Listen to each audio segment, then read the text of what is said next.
Welcome to Two Therapists Talking. The hope for this podcast is to talk about important issues related to couples and individuals who are struggling in their lives with many different issues.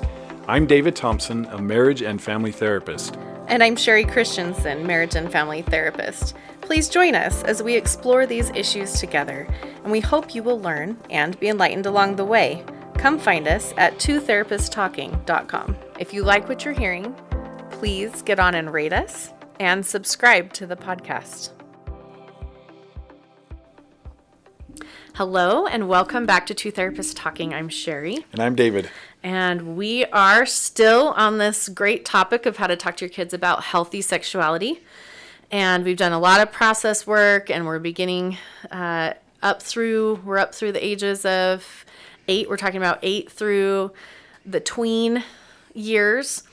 And so we've talked a little bit about how to introduce the topic, that you're going to want to make sure that you're doing several talks. This is not just the talk in definitely. Big quotation marks, a 2-hour process in our Sunday best. Oh man, 2 hours. Yeah, Imagine. right? We'd all die. And how it's important to do your homework ahead of time. Yeah. Make sure that you're comfortable and familiar with the topic, understand the ins and outs so that you can answer any questions that they might have, and feel comfortable enough using all of the proper terminology. Yeah. So I think we're putting a little disclaimer on this episode. We will be using the proper terminology as we discussed today. So if you haven't had these talks with your children, or you're wanting to listen to that without them present, this is the episode to wait on if you have those little ears around and you're wanting to kind of get your feet under you. Yes. Listen to this first. Yes. Make sure you're not listening to this with someone. Yes. So we're going to talk about how do we talk about the processes of sex, and how do we do that in age-appropriate ways. And again, one of the best ways to do that is put things in appropriate context, relationship context, caring context, what the purpose is. All of these different things are going to help. So when we talk about, last time we mentioned that one of the whys of why we have sex is to create a bond and a connection between husband and wife, and that is a process of becoming actually physically one with each other. Then we can talk about how bodies of husbands and wives, right? We're not saying men and women even. We're saying husbands and wives because we're using that vernacular. We're bringing that value system into play there. Again, I should probably also disclaim one more time that this is going to be God-centered, because that's the framework that I work through and from. So, and both of us have that sort of framework. So that's how we're going to talk about it today. But so take what you like and leave the rest there. So when we talk about bodies and husbands and wives are actually made special to fit together. And both men and women have sexual organs, and some of these sexual organs are on the outside of the body and some are on the inside of the body. And then we talk again about that these sexual organs help each person's body to fulfill, or help each person with their body to fulfill God's purposes of our lives, to have strong families, to create families, and also to be strong together as a husband and wife. Which most kids can really relate to.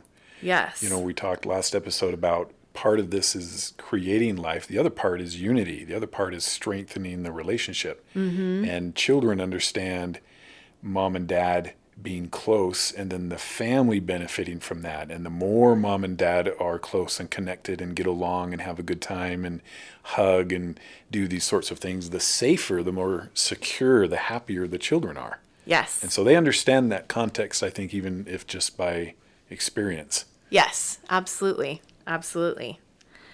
So when we've talked about that, we can talk about how Our sexual organs are often called private parts, right? I think that's a word that a lot of people use.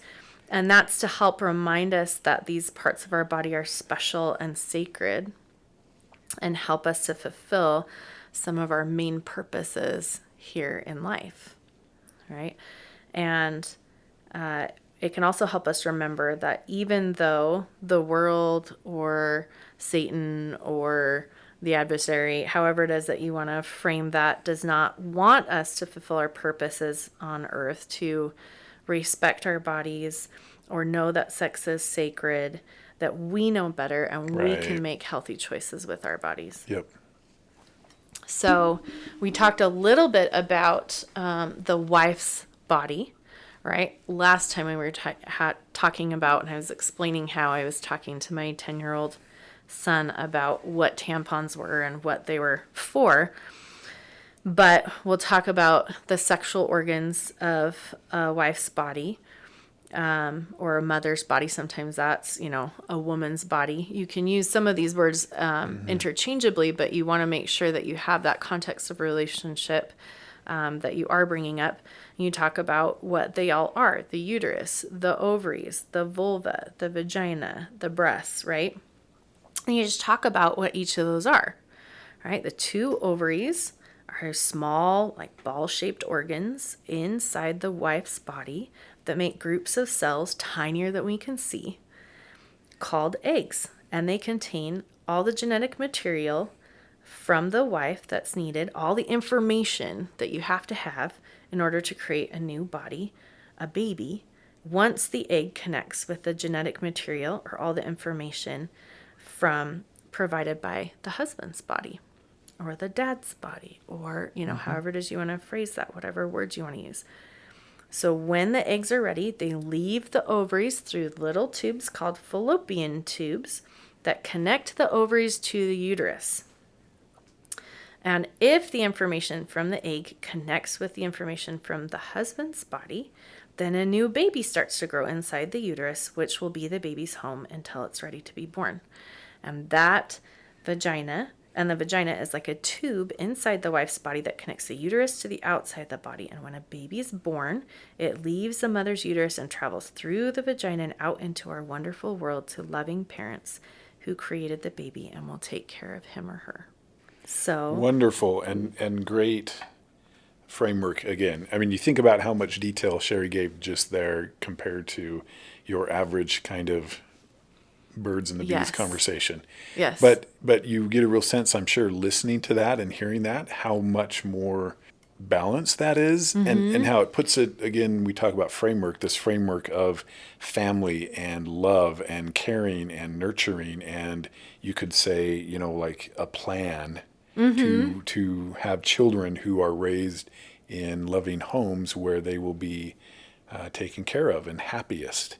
Yes. And so great approach. I love it. I know listening to this, we go, I did not get that talk, or maybe I haven't talked that way to our children yet. But you can tell also that it's just a beautiful way of, again, not only explaining the hows exactly, but just the whole process, how amazing and wonderful it is. Yeah. Yeah. And kids really get that. They get that wonder. They get the feeling of this like, is wow, this is a beautiful so thing. Neat. Yeah. Yes. Yeah. And it becomes so much easier to talk about when we, have that framework, right? Yeah. Much easier. And it's not nearly, at least I think hearing this, it's not nearly as uncomfortable or sort of reactionary, like, oh, I don't know if I can talk about that. I don't want to talk about that. It almost becomes like, I really want them to think about it this way, and I'm excited to talk to them about it. Yes. Yes. Yeah. When we put it in context, and that's one of the things that, that kids don't get when they're getting stuff in the media, or even health talk class, right? Nope. In health class, they're just not getting that. They're getting, this is the fact of bodies. But the problem is when you separate bodies from souls, when you separate bodies from emotions and from connection and from God. Yeah. And that whole realm of it, you're missing important things, right? You're missing the most important thing. The most fulfilling things. Mm-hmm. And it's kind of hard sometimes to talk about. Sometimes if clients say, well, what's the big deal? Just sort of recreational or casual sex. Right. It's kind of hard to explain a little bit. But you know it when you have it, and you know it when you don't. Right. And we definitely want that framework to be in place for a child to have every opportunity. Yes. So. Yes. And hopefully as they have these experiences and they feel what they feel as you talk about these things in healthy ways, they'll recognize healthy and unhealthy as they move through their lives into their intimate relationships. And they'll see that difference. So as you're talking about this, then of course you just continue to talk about the rest of the parts, the rest of the sexual organs, that the outside opening, the part that you can see on the outside of females' sexual organs is called the vulva. And that's important because I think a lot of people, even if they're talking and using proper language, a lot of people don't call that the vulva, right? They say, oh, it's your vagina. Like, no, actually, you can't see that part, right?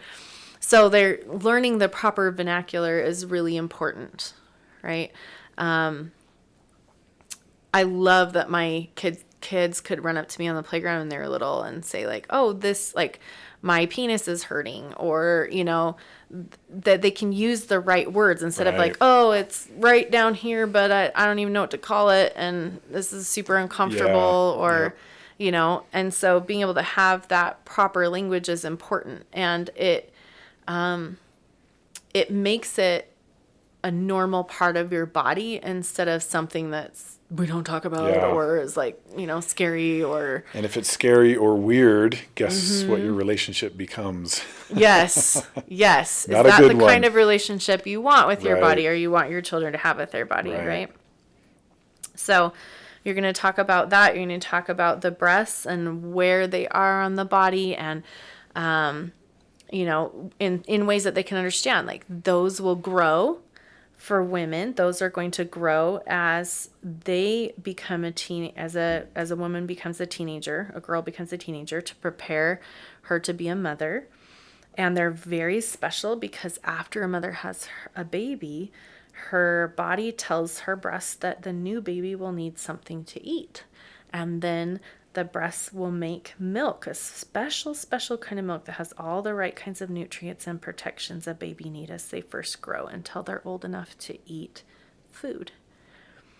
And so again, it's just this very like relationship oriented, gentle way to talk about that. And that is so cool. Like, isn't that amazing that our bodies do that? That women's really bodies just do that. It's incredible. And so let's talk about the husband's body.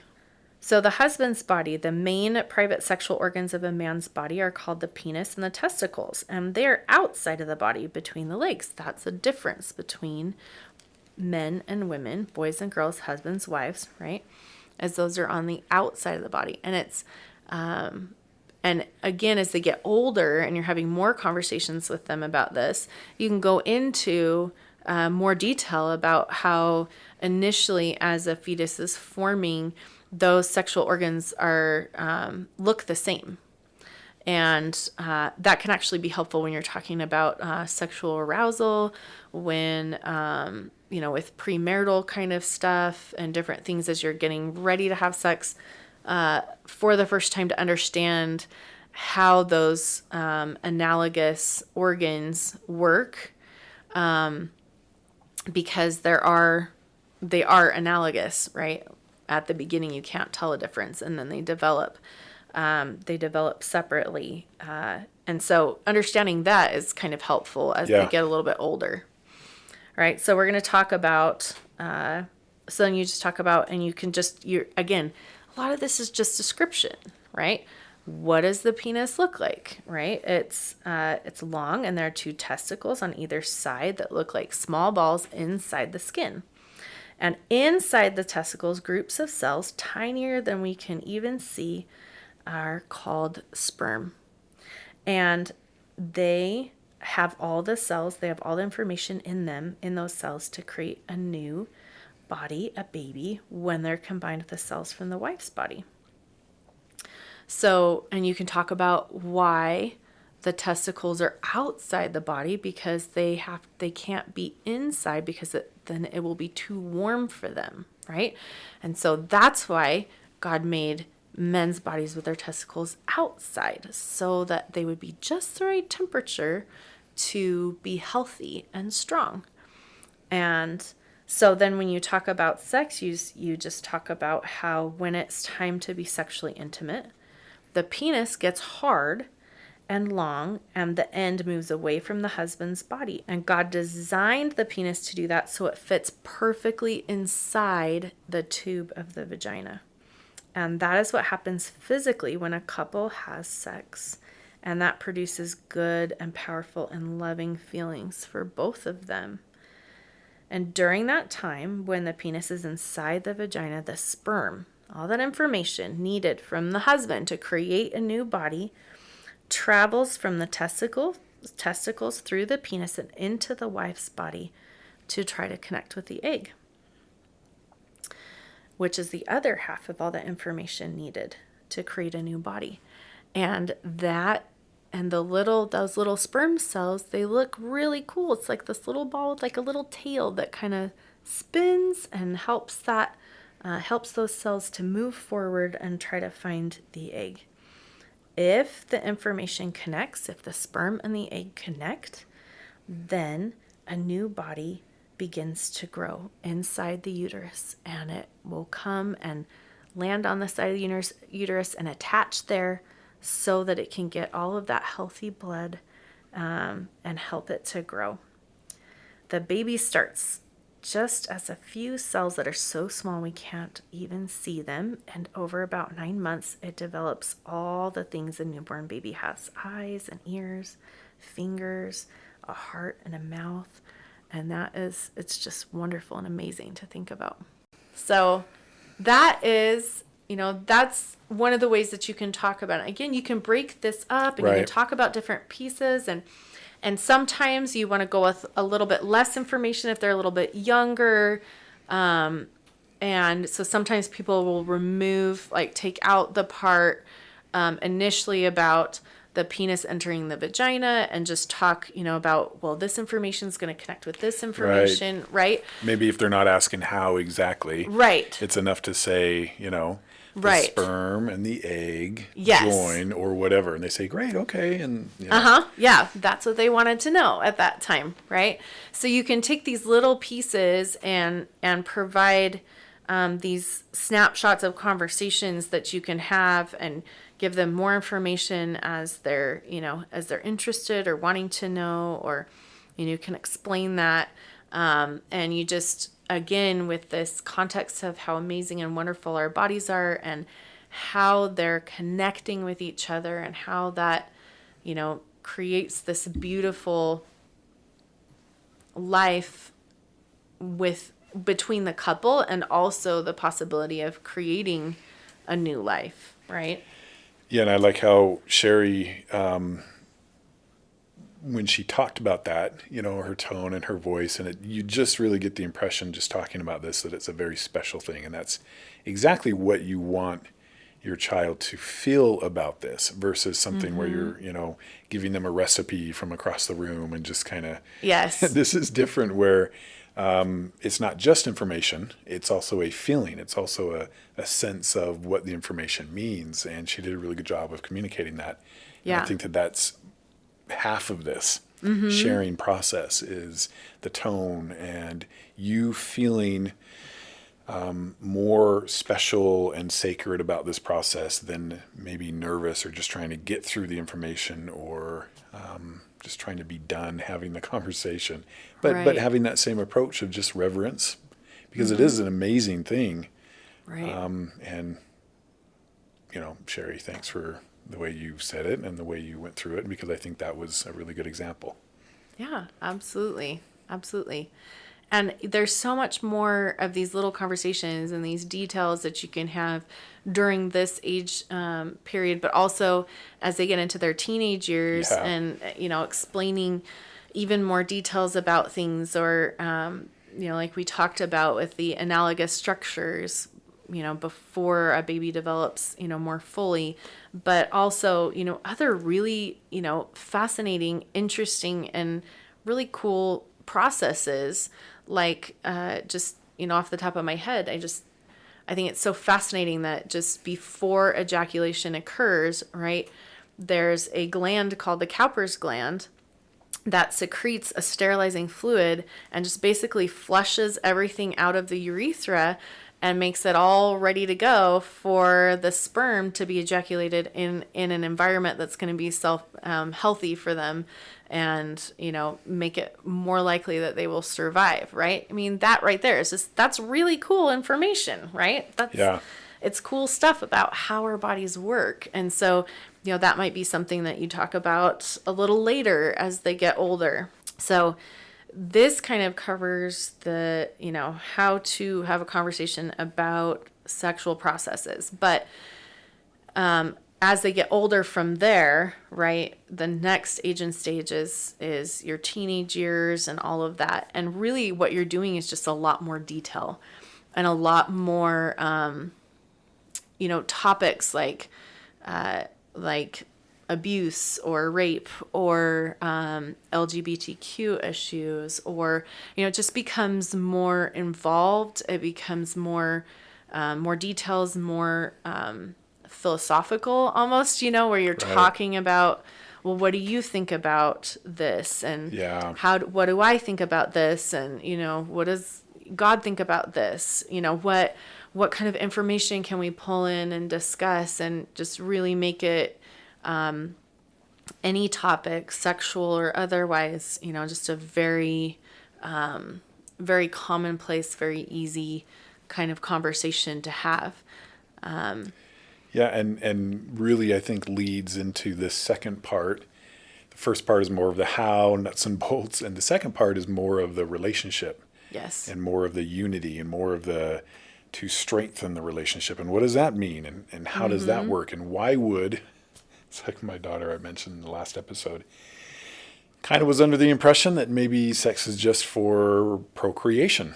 Right. And her older sister did a great job talking about that, which was simultaneously a shaming moment for me and a proud moment both. that they were believing the way they were. But this idea of how is it for unity, or how does it strengthen the relationship? Yes. And in addition to just the what happens, what about those feelings? And what about the danger of those feelings in or out of a certain context, or out of a relationship where there isn't deep commitment, right, or connection or bonding, and why that matters. And I think as they get older, that stuff becomes very relevant. Yes, extremely. And, even just talking about, for example, the concept of extramarital sex, or even in cohabitation situations, you can point to all the research points to the fact that that relationships are not as strong when it's just a cohabiting situation, rather than with the commitment of marriage. And so if you're in a cohabiting relationship and you're having that sexual relationship, why is that different? Like, why does it matter, right? Why does it even matter? It's not even a big thing, right? It's not a big Which deal. Is what the world and society... Which they hear, constantly. All the time. And so to be able to talk about why, well, and if they've had this framework of this is what this is for, and the commitment strengthens, and, when you're doing these things, you're sealing, you're connecting to people and their lives and their hearts. Well, what happens if there isn't commitment with that? Yeah. What does that mean? And why is that dangerous? And yes. Especially for girls, which I think is important to identify, because the guys, often it is more of a physical thing, whereas for girls it can tend to be more of an emotional thing, and the guys are missing that. They just want something, but for the girls it's received differently. And I think that's good for boys and girls who are tweens and teens and learning more about this, to understand that better. Right. And we we often really see these need patterns to do in boyfriend-girlfriend relationships, right? Right. Where they push for physical, but the girl likes the attention and wants to feel connected and loved and important, but he Right. may not be feeling that about the relationship at all, Right. and Right. why that would be different. And so I think to kind of clarify what you're saying, I think for the girls, it's important to help them to recognize all of those aspects of it. And that when they're asked, when they want that connection, that commitment, there's a reason why they want that. And that's really good and really healthy. And they need to be aware to not, give into pressures to let go of that. Yeah. But, I think to clarify what he's saying, I don't think that it's less important for us to be teaching the boys that, hey, guess what? Yes, it's a more physical thing, but it's something that you need to bring to that relationship is the connection, is, working on that end of things, right? Right.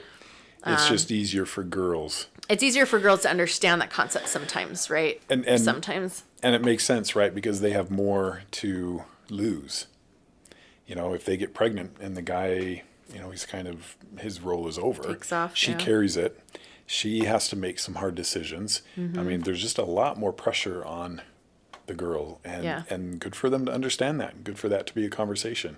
Yeah, he to can talk about. this can be a one-time hookup situation, but then she's going to be impacted in some really big ways for a long time.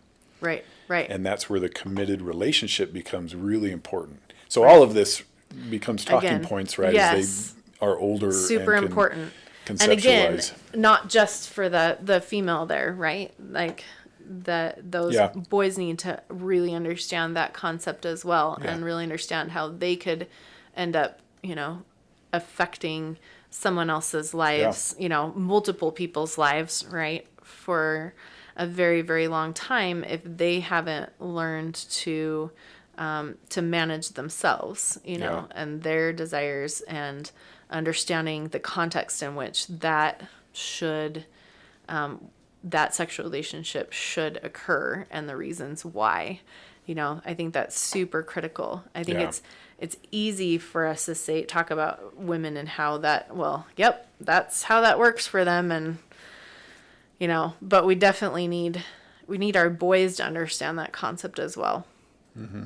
And that effect, and making sure that the connection, the relationship, and saving it for those, that level of commitment is also, very, very well taught. Yeah. And, helping them to become more emotionally intelligent, right? Helping them to start to develop those things now, so that as they move into more committed relationships, they're better able to focus on that and to have that connection, and build that properly before Yeah. you tie the knot and Yeah.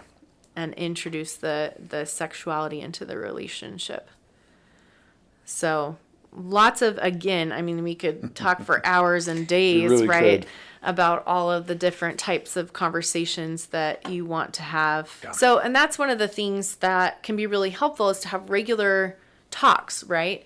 All along the way, but especially, in those teenage years where you've got all Yeah. these different topics So that much you to want talk to about. cover, right? And so to have some of the conversations, and sometimes you'll have things that you've been thinking about, oh yeah, we haven't covered this, or we haven't talked about this yet. But you can also ask them, like, what kinds of things are you hearing? What kinds of things are you experiencing, or do you have questions about? And you can get some really good topics going about Yeah. that, right?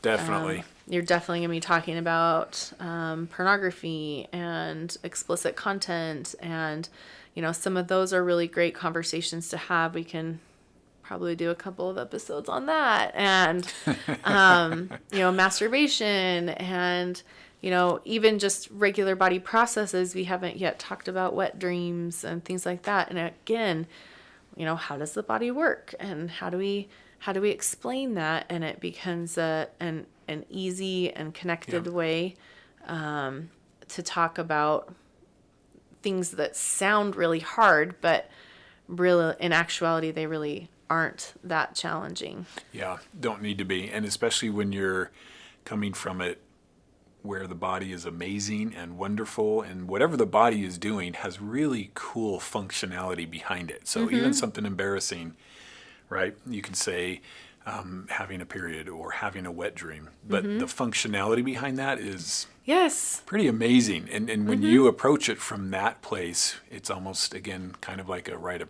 passage where it's like, this is pretty cool. My body's doing like Cool. what it's supposed to do. Yes, it's getting ready, right? Oftentimes with the maturation stuff, you can talk about it in terms of your body is getting ready to be a parent, Yeah. right? And then you can have these beautiful conversations additionally about, okay, so your body's ready to be a parent and to be in a committed long-term relationship. Are you ready emotionally? Yeah. Right? And that Yep. there's a difference there. And it's pretty cool as they get older. You can talk to them more and more about just whatever and their understanding. I mean, obviously as they get older, you can do this about anything and everything, but Right. around this topic, it's pretty cool. Yes. It can be. Yes, yes. I really like, I sat in with my son several years ago on a maturation presentation at the school. I always think it's fascinating to hear, okay, see, how are they describing this and how are they thinking about it or saying things? And I really loved what the presenter said at the end. And he was talking about that concept of like, your body can have, your body's ready to be a man. Like that's kind of how he talked about it. He said, but are you being a man? Like, are you, treating people well? Are you being responsible? Are you, and all of these other, little concepts to think about, and for them to think about in terms of like being a real man. It's not just the capacity to have an erection or to have sex. It's Yeah. so much more than that. And, how do you need to be developing that way? And I really loved that he brought that in to the conversation. So again, tons of things that you can talk about and ways that you can talk about healthy sexuality. And again, having those conversations many times is useful, right? Like Yeah. just like David was pointing out, and if you've had it once or whatever, and it's definitely happened to me too, then, you come back and they only caught part of it. And And I'm pretty sure I I told know her. we've talked about but this she before. seemed to have missed that part.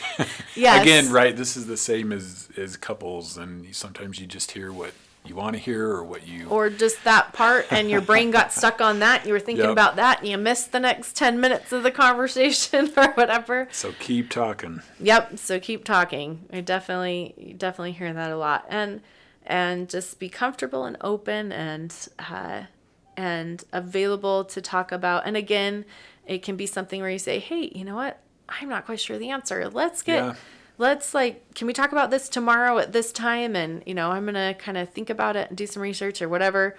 Or if it's not good timing, right? You're in the middle of some, whatever, the dog knocked over a gallon of milk or something all over the floor, you can say, "Oh, that's such a great question. Let's talk about this later. I want to make sure that I, can chat with you about it and don't get too distracted or whatever." But so that you're open and just make it as Yep. casual as you can and as comfortable as you can. But still in that, respectful place. Yeah. So I know, I have people in my life that do that are just so comfortable all the way through. Their kids come to them about all kinds of stuff, and they'll say, "Oh yeah, well I heard this in the locker room and whatever," and at dinner time, and Yeah. the dad just is kind of like, "Well, this is actually how that body process works." "Oh, but they said," "Okay, well, do you think they understand that concept better? Do you think I understand that concept better?" Having been in a sexual relationship for, decades versus, this kid. And, for the kids to be able to go, "Oh, okay, so not Yeah. everything I hear is actually legitimate, and that's not actually how it works," or, whatever. They're getting better information. They're coming to you and Yeah. asking you. It's awesome. Yes. It's an when that awesome happens. process. You've arrived. You've Yes. achieved something when they can do that. So When they can do that, when Yeah. they feel comfortable with that. those are good moments. So hopefully this is a helpful topic, and certainly I know we could spend tons more time on it, but a little bit of an overview, and that can get you started. And feel free to email us or get a hold of us, ask more questions. We'd love to address them later if you have more things that you would that you have questions about, or how to talk about things and whatnot. So. And there's a link in the description for the episode, if you don't read the description, to Sherry's book. Mm-hmm. And so that's in there as well. And again, that one is for young children as you're starting this process out. Although, I have had people use it with their teenagers, so get that conversation started a little bit. So. But we hope these episodes were helpful. Yeah, we'll see you next time. Thank you for listening to Two Therapists Talking. We look forward to sharing more conversations with you. Connect with us at twotherapisttalking.com or email podcast@twotherapisttalking.com. If you like what you're hearing, please get on and rate us and subscribe to the podcast.